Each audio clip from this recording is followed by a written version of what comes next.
quanto a que viemos buscar e que não é difícil de encontrar. Na verdade, somos todos, como dizer assim, carentes, né, da imensidão, de tudo aquilo que a gente precisa e que às vezes realmente, como diz o tema, o egoísmo não nos deixa ver, não nos deixa refletir. Esse é um tema um pouquinho complicado, eu acho, porque você vê tantos exemplos do que se torna o semelhante, ou se nós já passamos épocas de nossas vidas, ou nesta atual encarnação, vivenciando parte daquilo que a gente não deveria vivenciar, que é, na verdade, o egoísmo. O egoísmo, todos nós sabemos, se buscarmos no dicionário o sentido da palavra egoísmo, nós veríamos que é esse amor excessivo, agora um amor excessivo por nós mesmos. É aquele que só nós temos a devida importância. Aquele que nos segue está muito distante, porque ele sempre se sobressai. O egoísmo, como diz o próprio Evangelho, é a chaga da humanidade. É, na verdade, a doença contagiosa ou não, aquela doença adquirida em vidas passadas que nós trouxemos e que ainda não desvinculamos dela no nosso dia a dia, na nossa vida. Essa chaga maior da humanidade, filha do orgulho, né? Ela faz com que nós sejamos assim indiferentes ao nosso próximo, distanciado daquilo que Jesus nos pediu, que amássemos ao nosso próximo como a nós mesmos. Mas o egoísta, ele não entende o que é amar o próximo, se para ele nem existe o próximo. Há vários sentidos do egoísmo que nós não poderíamos de forma alguma imaginar em se colocar naquela situação. Tamanho é o choque quando a gente começa a ler, a estudar, a pesquisar, ou quando convive temporariamente, ou por pequeno espaço, ou por um longo tempo, com uma criatura egoísta. É realmente de dilacerar o coração quando você percebe que aquela pessoa vive só pensando em si mesmo, que vive buscando para si tudo aquilo que ele nem tem, mas ele se busca e se acha e se coloca naquela situação de ser o melhor, de só ele saber. Esse egoísmo também nos chama a atenção, o Evangelho, quando ele nos diz que é a razão, é a base de tantos males que a gente hoje, pela doutrina espírita, pelo que a gente já conhece, pelo que o Evangelho nos ensina, a gente poderia dizer, nossa, não deveria existir. Mas o egoísmo é tão forte, tão avassalador, tão destruidor, que não dá para a gente captar, vamos dizer assim, aquilo que a gente não gostaria de ver nem de sentir naquela criatura, nem que pudéssemos sentir em nós mesmos esse egoísmo. E ele está contido no capítulo 5 do Evangelho segundo o Espiritismo, no capítulo 11, no item 11 e 12, que o capítulo é Amar ao próximo como a si mesmo. Como podemos sentir esse egoísta? Como podemos auxiliar a essa criatura doente que tem essa chaga da humanidade? Como poderíamos, dizer assim, distanciar dele e de cada um de nós essa fase de egoísmo? Aí a gente diz, como o nosso irmão falou, eu também costumo dizer, eu diria sempre, que nós não precisávamos, na verdade, de não ter medo de encarar ou de pedir força suficiente para que a gente possa superar não só as dificuldades, mas como as nossas provas, as nossas expiações, que porventura a gente possa estar vivendo no momento. Mas forças suficientes a gente precisa pedir a Deus para vencer, para não ser contaminado por essa chaga da humanidade chamada de egoísmo. Esse amor próprio excessivo por si mesmo faz com que o indivíduo crie para si aquele rótulo pesado de um enfermo muito doente, daquele enfermo realmente, vamos dizer assim, que se arrasta, aquela enfermidade que está fazendo com que ele seja destruído aos poucos. Aí nós diríamos assim, mas e a caridade? Nós precisamos envolver as criaturas doentes no amor ao próximo, ensiná-lo a se distanciar dessa enfermidade tão trágica chamada de egoísmo. O egoísta é uma criatura que vive de ilusão. Mas por que você está dizendo que vive de ilusão? Porque, na verdade, ele sente que o mundo é dele, foi criado para ele, e que as pessoas que habitam com aquela criatura estão ali para lhe servir. Todos são seus servos, né? Ele apenas é o Senhor. O Senhor do nada, porque quem tem uma enfermidade como essa não tem poder nenhum, nem sobre si, porque se tivesse, não teria estado contaminado e estaria lutando para vencer essa doença tão horrível chamada egoísmo. A gente vê que essa também, como dizia o Dr. Roberto Brolio, né, médico espírita, autor do livro Doenças da Alma, que o egoísmo também é uma doença da alma.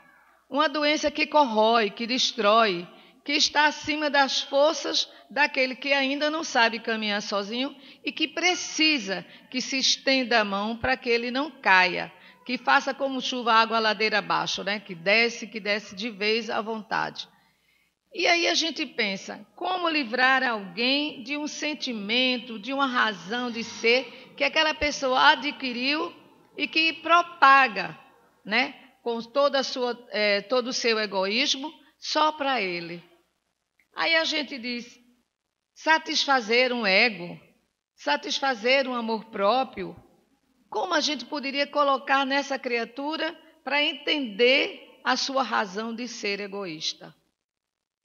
Nós paramos, às vezes, para refletir diante de alguma coisa e vemos que essa caracterização do egoísmo pessoal, daquele egoísmo que tudo é para si, aí a gente vai vendo alguns aspectos de egoísmo, alguns aspectos que às vezes não é nem fácil de se perceber na criatura, porque a criatura camufla, ele faz aquela sua maneira de ser camuflada em forma de, eu quero ajudar. Ele não quer ajudar, ele quer ter uma prestação de serviços para se sobressair daquela ajuda que ele acha que está dando, ou que nós achamos que ele está dando.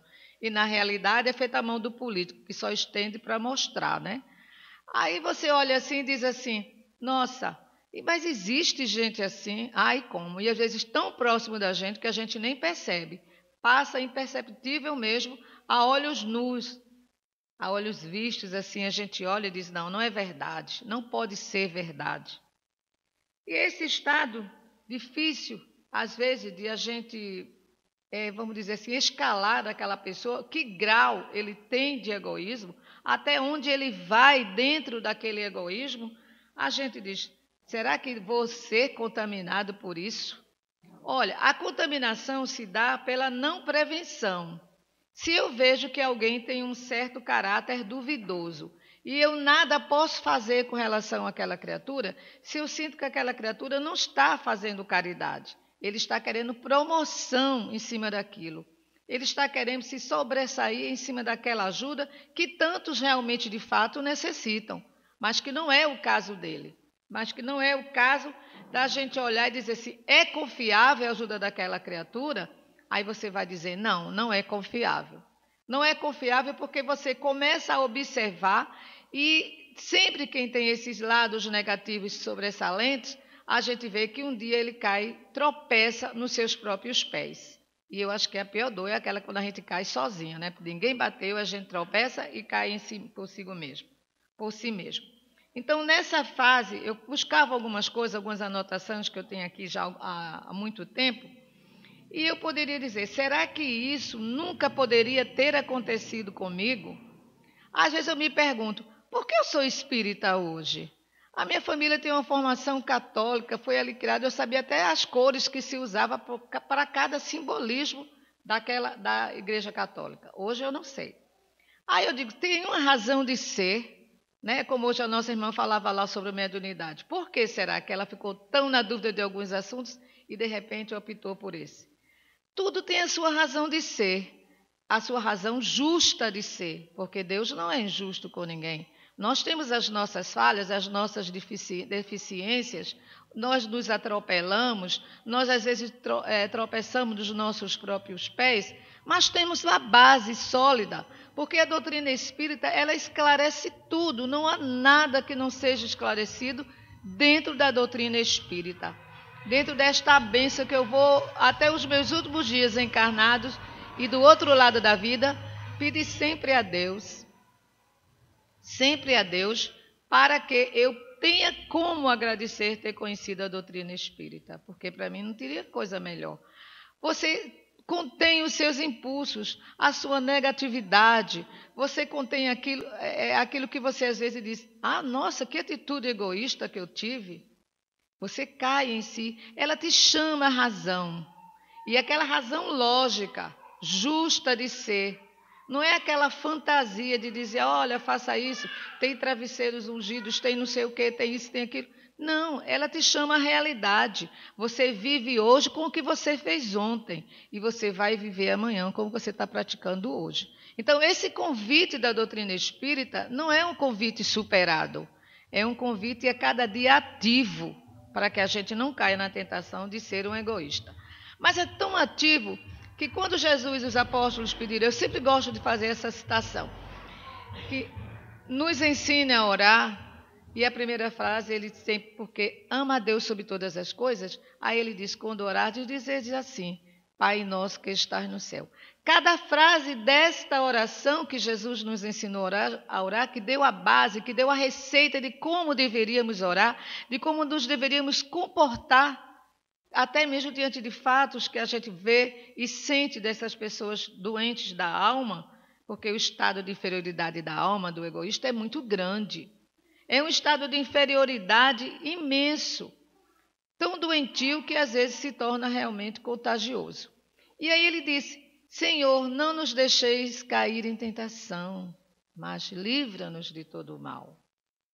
Olha, esse é um mal. Então, se o Evangelho, segundo o Espiritismo, se o Evangelho é baseado nos ensinamentos de Jesus, diz que o egoísmo é a chaga da humanidade, geradora de todas as outras coisas, da vaidade excessiva, de tantas coisas que a gente não deveria ter, né? Do orgulho, da prepotência. O egoísta tem tudo isso junto. Você imagina, um já é ruim, imagine toda essa salada, né? Dessas coisas negativas. No Evangelho, ele diz assim, se o cristianismo ainda não cumpriu a sua missão por completo, é por causa da luta que se trava entre a caridade e o egoísmo. Veja, a luta travada entre a caridade e o egoísmo está fazendo com que a gente não evolua, com que a gente não sinta Deus, não sinta Jesus, com que a gente não viva integralmente ou comece a entender integralmente a doutrina dos Espíritos, a mensagem que Jesus deixou para nós tão clara, tão descortinada, né? Sem subterfúgios, que a gente não percebe. Porque, será que eu devo fazer isso? Se questiona quando vai fazer assim. Mas você sabe quem é aquela criatura? Como é que você está dando isso para ele? Olha, quando eu pratico um ato impensado, no sentido de eu não me questionei porque eu vou dar, quem é a pessoa a quem eu vou dar? Eu estou confiando no pedido daquela criatura. Eu estou abrindo o meu coração, dando o meu amor, dando a minha caridade, dando até o meu apoio moral, se for o caso, àquela criatura necessitada. Agora, se a criatura tem outras intenções e age de uma outra forma, não condizente com aquela realidade que ele me passou, aí não é problema meu, é ele e Deus. A minha parte eu cumpri. Se ele me enganou, ele não enganou só a mim. O problema, o comprometimento é dele. A minha parte eu fiz. Qual foi a minha parte? Qual é a nossa parte? É acreditar no próximo. É dar ao próximo a chance dele não ser egoísta, dele não ser cafajeste, dele não ser injusto, de ser um anticristão. Nós precisamos conceder a nós e ao próximo a oportunidade de crescer.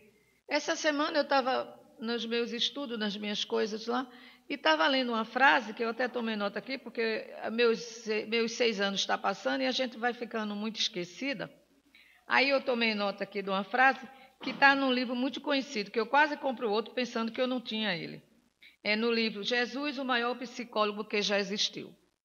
Eu quase compro outro, porque eu nem me lembrava que tinha, porque tem tanto livro, que eu falo, mas eu já vi esse livro, eu já vi esse livro. Aí quando eu estava remexendo nas minhas coisas, estava lá o livro.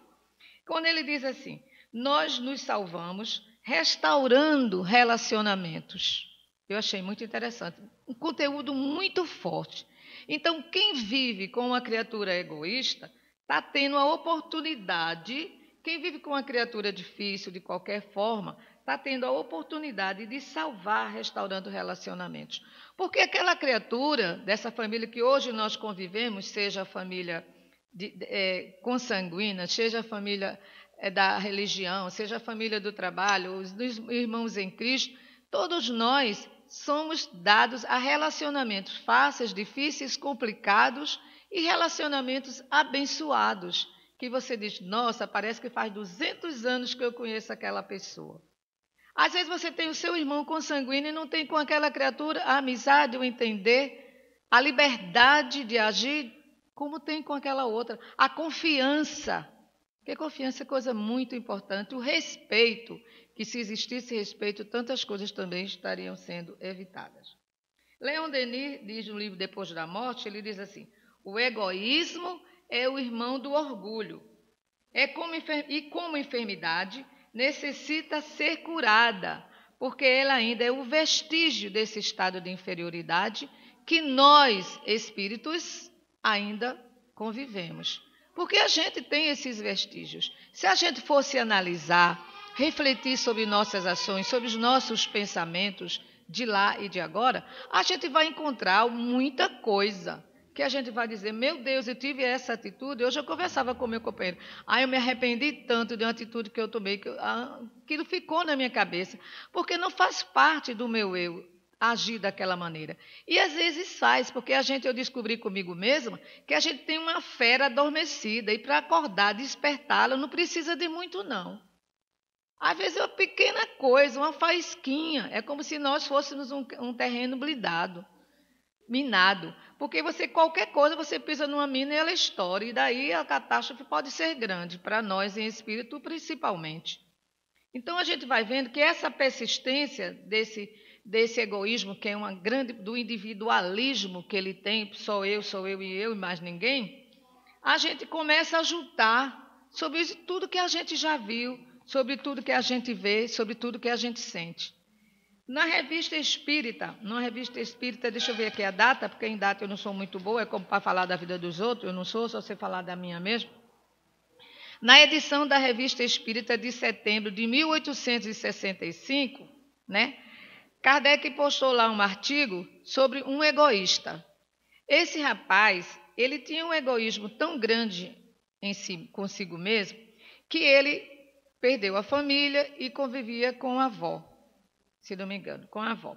Convivia com ela e com o passar do tempo ela foi ficando cansada, abatida, e ele não percebia a necessidade que ela tinha fisicamente de ser ajudada, de estar ali precisando da ajuda física, carregar água, fazer aqueles serviços, e ele era indiferente à maneira dela ser. E com o passar do tempo e o egoísmo dele cada vez só para ele e não fazia nada, ela veio a desencarnar. Antes dela desencarnar, ela sofreu muito no hospital. Aliás, não desencarnou. Ela ficou durante muito tempo sofrendo e ficou ali. Por misericórdia do Pai, quem partiu foi ele. E quando chegou do outro lado da vida, ele percebeu o quanto ele tinha feito de errado. E não podia mais consertar o que ele tinha feito e o que ele deixou de fazer. E essa avó, pedia por ele, orava por ele, e quanto mais ela orava por ele, mais ele sofria, por conta do que ele havia praticado com ela, por causa do orgulho, do egoísmo dele, que era exagerado.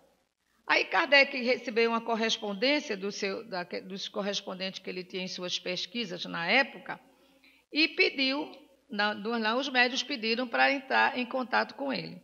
Então, sabe qual foi a resposta que a espiritualidade que estava cuidando desse doente falou? Que ele não tinha condições de se comunicar.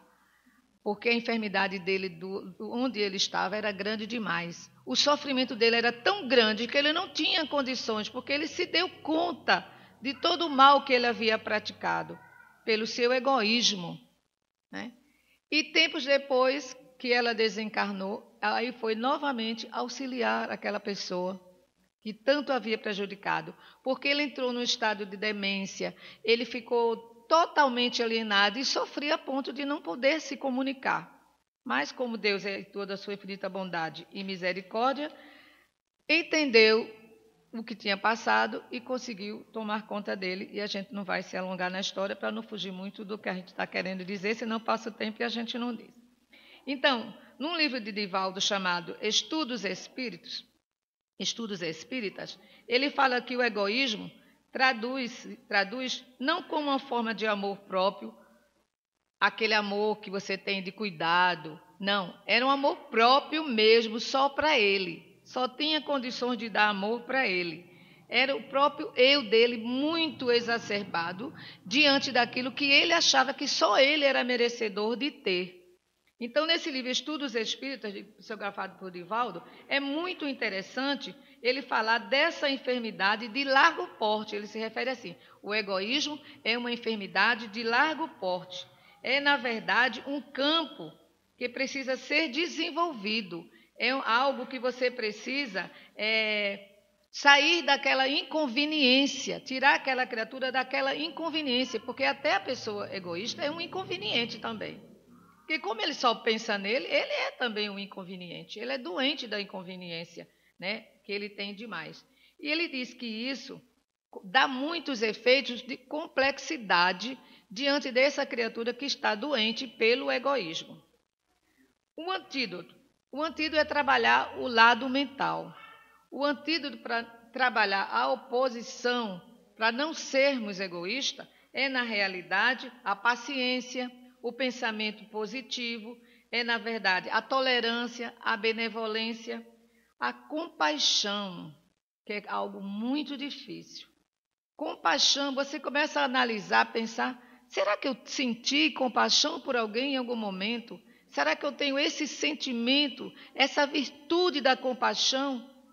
Então, quando a gente descobrir essas coisas maravilhosas, essas virtudes a serem praticadas, jamais a gente vai ter chance de ser egoísta, jamais a gente vai ter atitudes egoístas. Nós vamos ter atitudes, muito pelo contrário, da vivência do amor que nos ensinou Jesus, né? Outra parte que me chamou a atenção com relação ao egoísmo foi formas de egoísmo. Eu nem me lembrava disso. Aí eu revendo meus estudos, minhas anotações, tem formas de egoísmo. A forma de egoísmo, eu disse, mas formas de egoísmo? Sim, porque Jesus disse assim, amar a Deus sobre todas as coisas. Ama o teu próximo como a si mesmo. A doutrina espírita veio fazer com que nós pudéssemos entender e aceitar esse convite de amar a Deus. Olha, se tivéssemos realmente amor a Deus, nós estaríamos vivendo o que a gente está vivendo hoje? De forma alguma nós não estaríamos. Por quê? Porque eu amo Deus, eu amo o meu próximo me ama, por que tem que prejudicar, porque eu tenho que tirar, porque eu tenho que roubar, porque eu tenho que estuprar, todas essas coisas que a gente está vendo ainda por aí. Aí uma das formas, pensamentos de egoísta, o egoísmo e a inveja. Olha, egoísmo e inveja. Aí eu disse, nossa, tem comparação? Aí ele disse, são inimigos ocultos que todo homem traz dentro de si. São sentimentos que o levam a apoderar-se de tudo o que lhes possa convir. Tudo que ele possa convir. E a gente está vendo aí, é mais fácil pegar do que tirar. É mais fácil tirar, pegar de alguém do que você realmente ter.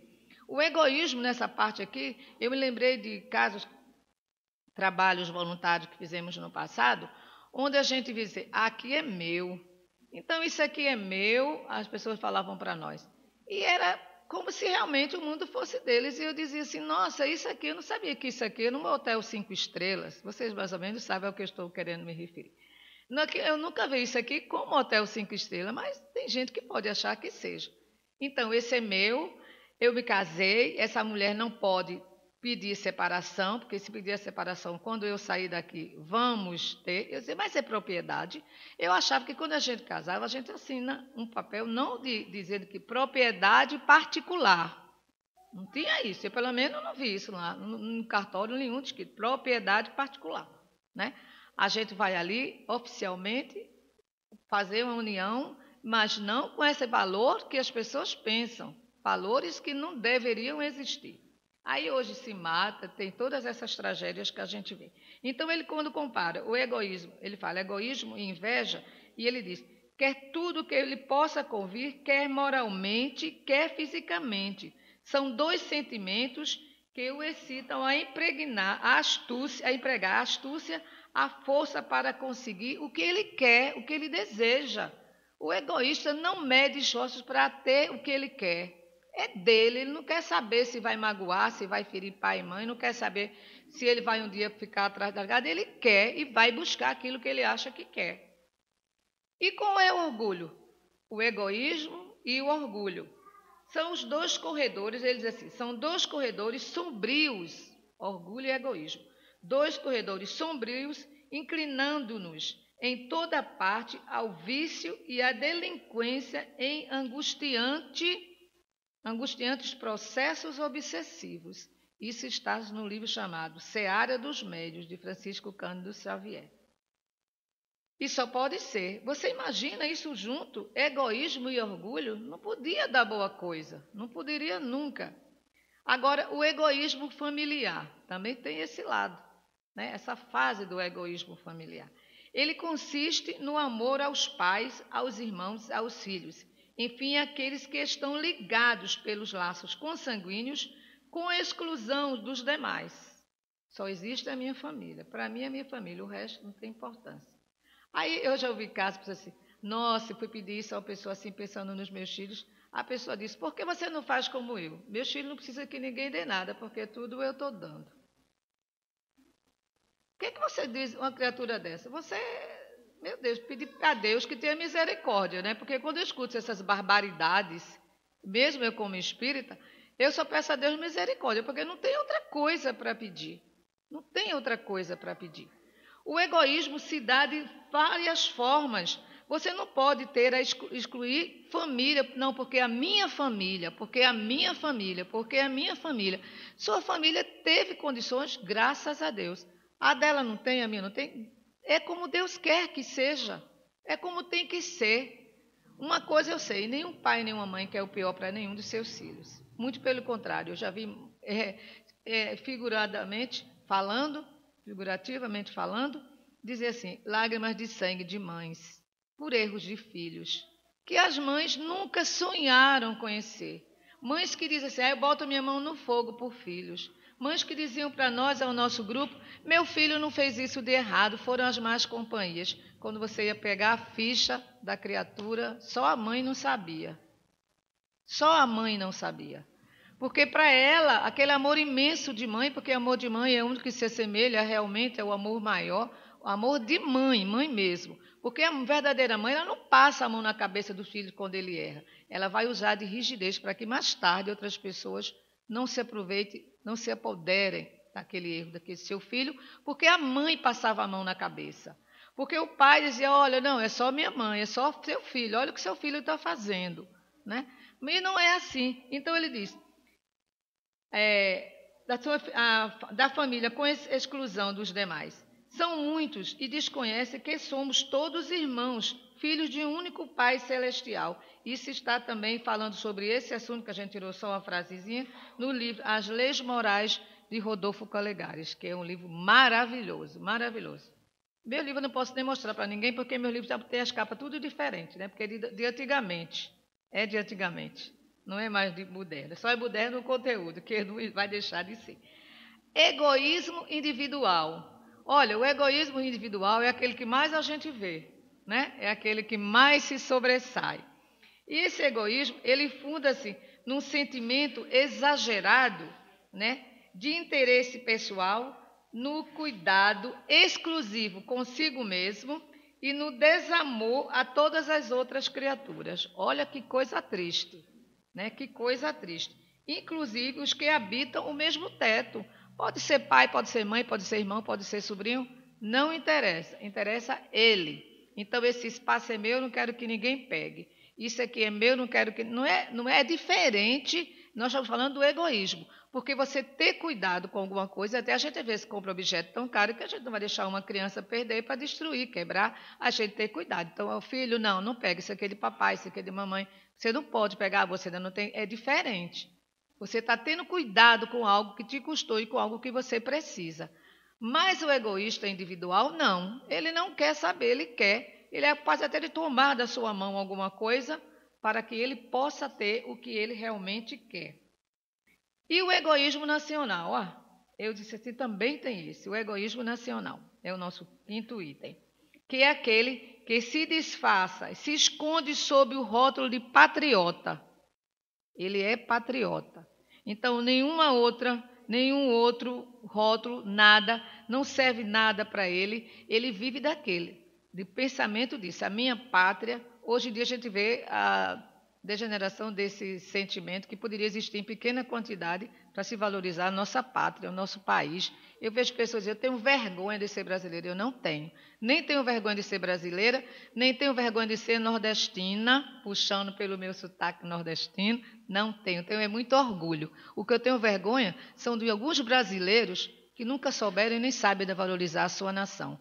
Tenho vergonha daqueles que enganam o povo, que tira de quem não tem, que não cuida da saúde, que não cuida da educação. Isso eu tenho vergonha. Mas esse não são todos 100% dos brasileiros. Então eu não tenho vergonha, nem vou dizer eu quero morar no outro país porque o Brasil já era. Não, o Brasil não era. O Brasil ainda é. E ele vai ser sempre. O que ele precisa é de brasileiros que amem a sua pátria sem nenhum tipo de egoísmo, compreendendo as nossas deficiências. Porque eu estava lendo um artigo numa revista, até eu estava falando para esse pessoal lá no centro, falei para Leandro hoje, onde ele fala também uma parte sobre isso. Nós precisamos entender que a nossa nação, a nossa pátria, é aqui, foi aqui que nós nascemos. Se Deus permitiu que nós aqui estivéssemos e possamos estar pelo tempo que seja necessário, é para que a gente ajude a nossa nação a crescer.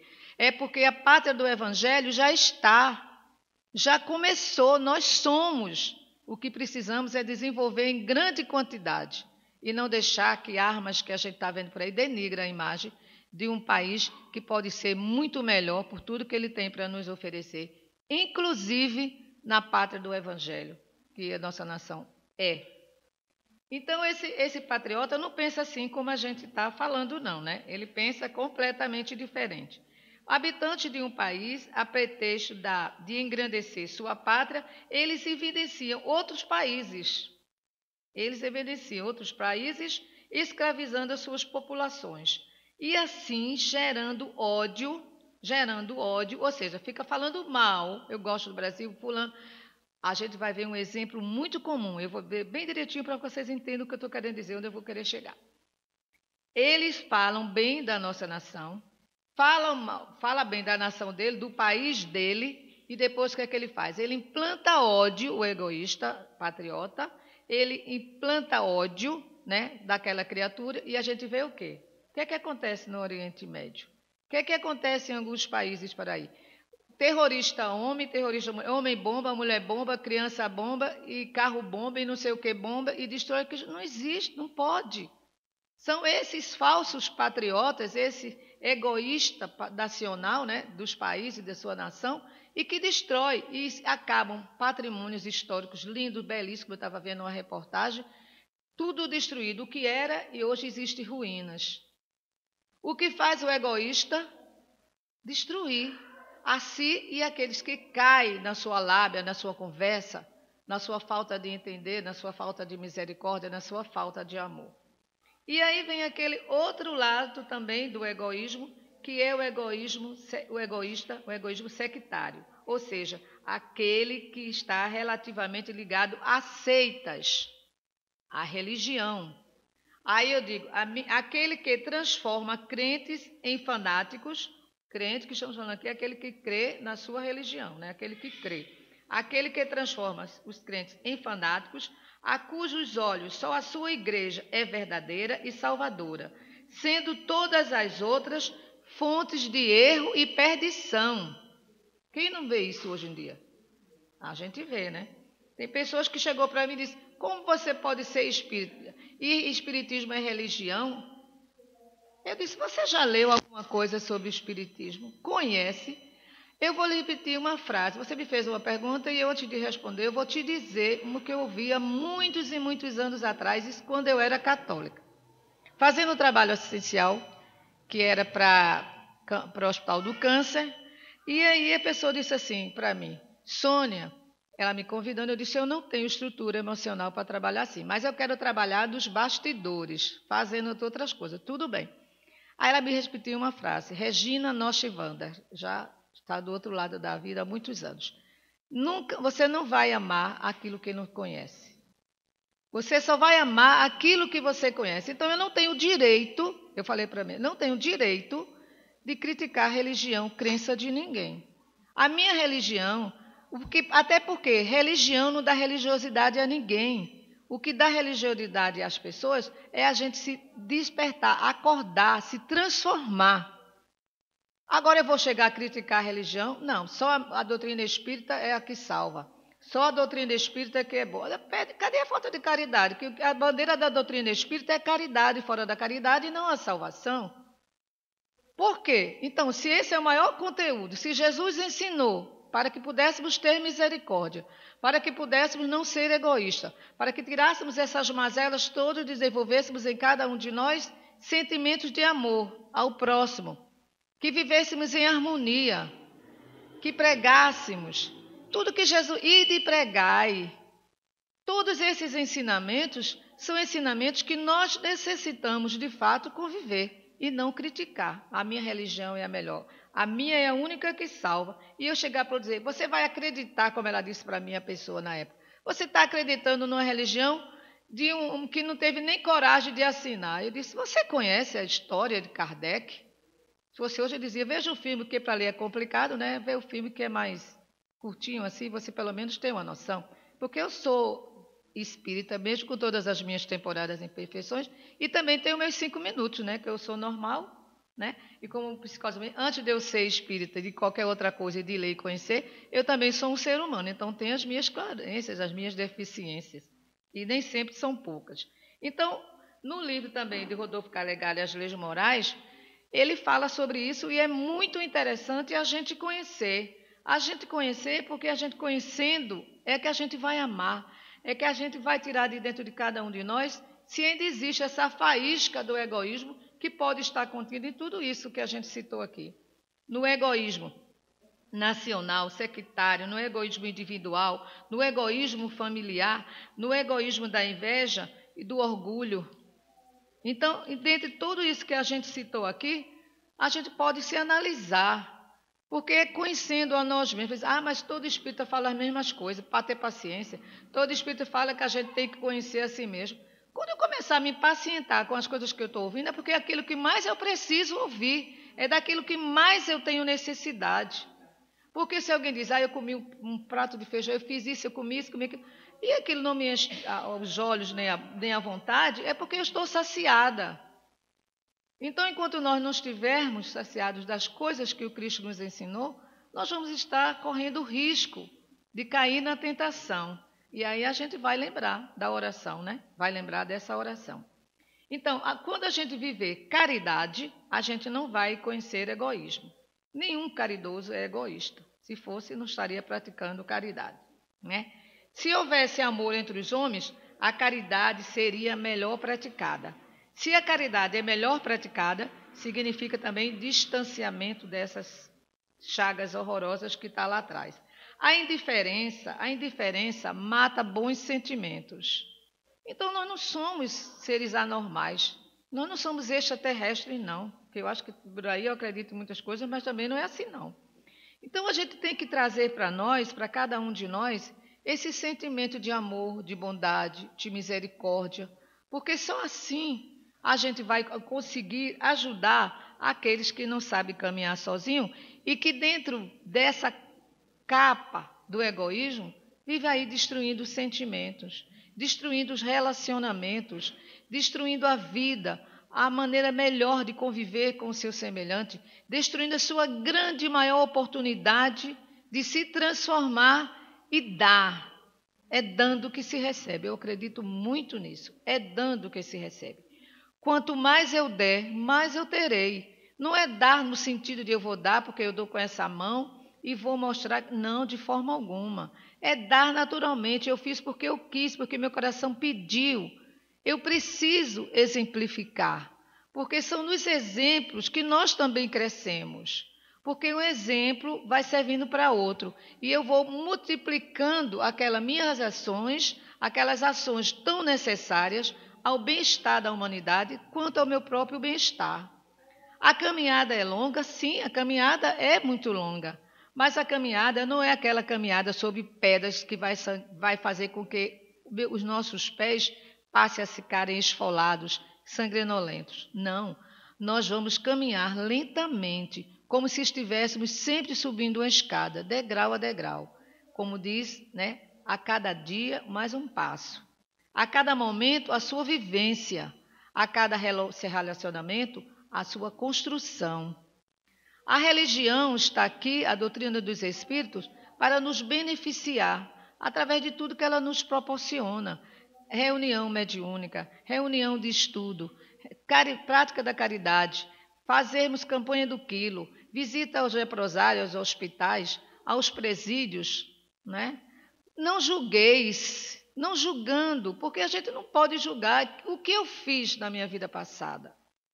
Deus sabe, está lá, registrado. E no computador do plano espiritual ninguém deleta nada, está tudo ali. O que você vai fazer é fazendo desse lado positivo, o que era negativo vai apagando por si só. Enquanto eu estiver dessa minha caminhada aqui, batalhando pela minha transformação, que não é fácil, eu acho dificílimo, muito difícil a transformação. Mas aprendi na doutrina espírita que não existe o impossível para aquele que quer. Para aquele que crê em Deus, para aquele que vive dizendo para si, eu preciso, eu preciso, eu preciso.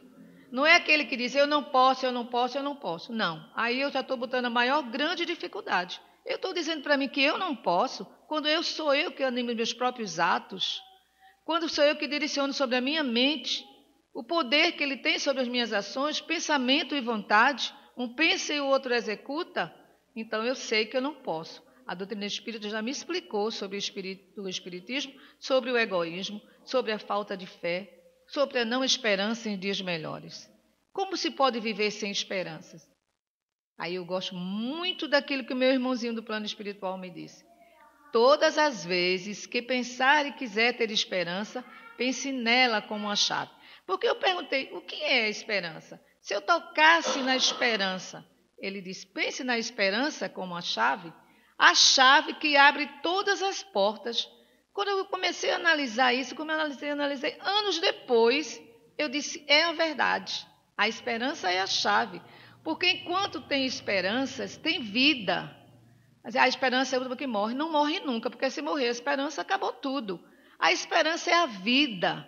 A esperança é aquele caminho que nos conduz ao plano certo, que nos direciona ao caminho ereto. É aquela fase que diz assim para a gente, eu posso, hoje eu vou tirar o dia hoje para fazer isso, como a gente em casa, né? Hoje eu vou tirar o dia para arrumar o armário. E aí a gente vai ver quantas coisas a gente pode jogar fora, quantas coisas a gente foi egoísta, guardando sem utilidade. Aí a gente vai ver que aquilo serve para fulano, que aquilo serve para Beltrano, e a gente vai começar a se sentir aliviado, porque juntou os sacos, as sacolas e disse, alguém vai fazer isso. Ah, mas eu comprei isso que eu gostei tanto. Não gostou, não usou porque não precisou. Então tem alguém que vai precisar. Então, uma coisa maravilhosa que eu vi também, diferente do egoísmo, são as criaturas altruístas, que são aquelas criaturas que nós todos devemos ser. Que é aquela criatura que tem prazer, tem alegria em ter atitudes solidárias, atitude de amor ao próximo, que tem, na verdade, que se dedica, que faz filantropia, criaturas que dizem, realmente eu acredito no que Francisco disse, né? No Francisco, que disse assim para nós, é dando que se recebe.